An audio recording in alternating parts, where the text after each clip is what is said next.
Netflix has a lot of romantic movies, but none are really like the 365 Days trilogy. It starts with a kidnapping, continues with a ton of sex and violence, and ends with a marriage. It's problematic, but that doesn't mean it's not fun to watch, and the third film in the trilogy, The Next 365 Days, just premiered on Netflix. The movie takes us back into the lives of Laura and Massimo. The last time we saw them, Laura had just been shot and was bleeding out. She was also pregnant. The love story of Laura and Massimo in The Next 365 Days has come to an end, and of course there was drama every step of the way. Since Massimo's ex Anna shot Laura in the shocking cliffhanger of 365 Days, this day, we already knew that Laura had survived. We were unsure, though, if Laura would be seduced by Nacho or if the couple would be able to mend their relationship. But if you were too distracted by all the sexy times going on, we're here to delve under the sheets with The Next 365 Days to reveal all, including speculation on that ambiguous finale.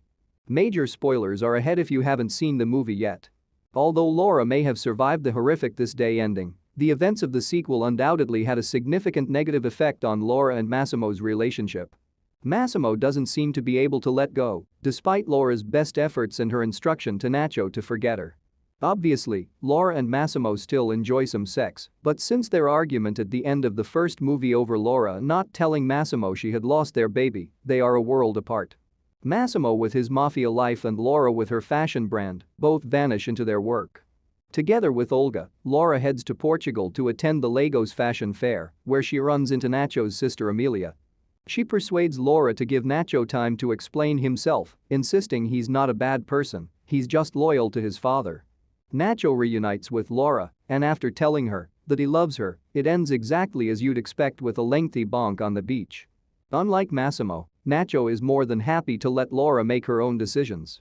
He even tells her that he saved Massimo's life by killing Anna at the end of the sequel because you love him. I don't want my happiness at the cost of your suffering. I want you to want me, I will wait for you until you're ready, Nacho tells Laura, promising to give her the time to decide what she really wants. Massimo is waiting for Laura back at her hotel, but perhaps as a sign he's maturing, agrees to go back to Sicily to give Laura space. She goes to visit her parents, where she confesses to being in love with Nacho and admits she doesn't know what to do. Her mother gives her advice that she must be selfish in a relationship, adding, "If you put your own happiness first, you'll do whatever it takes to make it last." After a fantasy threesome with Massimo and Nacho, where they both kiss too, Laura heads back to Sicily when she's warned by Olga that Massimo knows about Laura's sexy times with Nacho. Olga wants her to run, but Laura says she won't be scared of Massimo.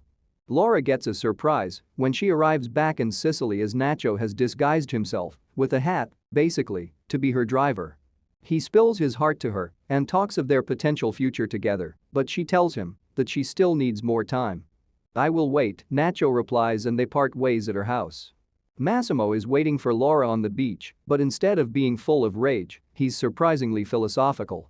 He actually knew about Nacho all along and is regretful that Laura felt she couldn't come to him when she lost their baby. "That you had to deal with it all alone, it has destroyed me.